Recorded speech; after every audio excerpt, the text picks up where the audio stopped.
बहुत समय पहले की बात है। किशनपुर गांव में रमेश नाम का एक गरीब लकड़हारा रहता था। वह बहुत मेहनती व ईमानदार था।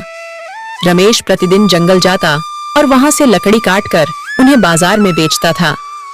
लकड़ी काटकर जो धन मिलता था उसी से उसका गुजारा चलता था।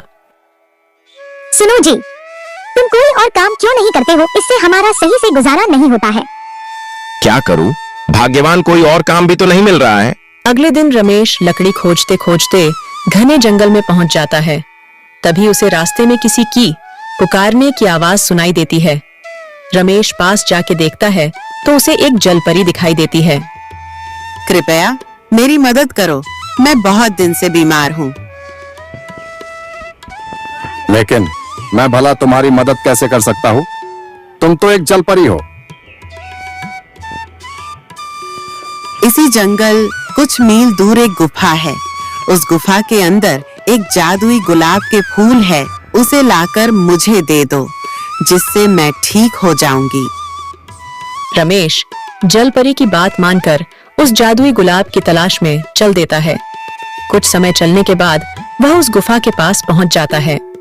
रमेश गुफा के अंदर जाता है। जैसे ही रमेश फूल तोड़ने वाला होता है तभी उसमें से एक जिन निकलता है। मूर्ख मानव, तुम यह जादुई फूल नहीं ले जा सकते जब तक तुम मेरे 2 प्रश्नों के उत्तर नहीं दे देते। यदि तुमने मेरे दोनों प्रश्न के उत्तर सही दिए तो तुम यह फूल ले जा सकते हो। यदि तुमने एक भी प्रश्न के उत्तर गलत दिए तो मैं तुझे खा जाऊंगा। ठीक है, पूछो अपने प्रश्न। पहला प्रश्न, वह कौन है जिसके पास कभी तो दर्जन कपड़े होते हैं और कभी एक भी नहीं होता है? वॉशिंग मशीन है। कभी इसके पास ढेर कपड़े होते हैं और कभी एक भी नहीं होते।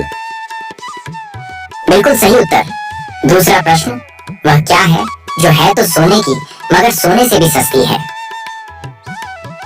रमेश कुछ देर सोच में पड़ जाता है। इसका उत्तर चारपाई है। यह है तो सोने की मगर सोने से भी सस्ती है। तुमने मेरे सभी प्रश्नों के उत्तर सही दिए हैं। अब तुम यह फूल ले जा सकते हो। यह कहकर जिन वहां से चला जाता है। रमेश फूल लेकर सीधे जलपरी के पास जाता है। जलपरी ओ जलपरी, लो अपना जादुई फूल।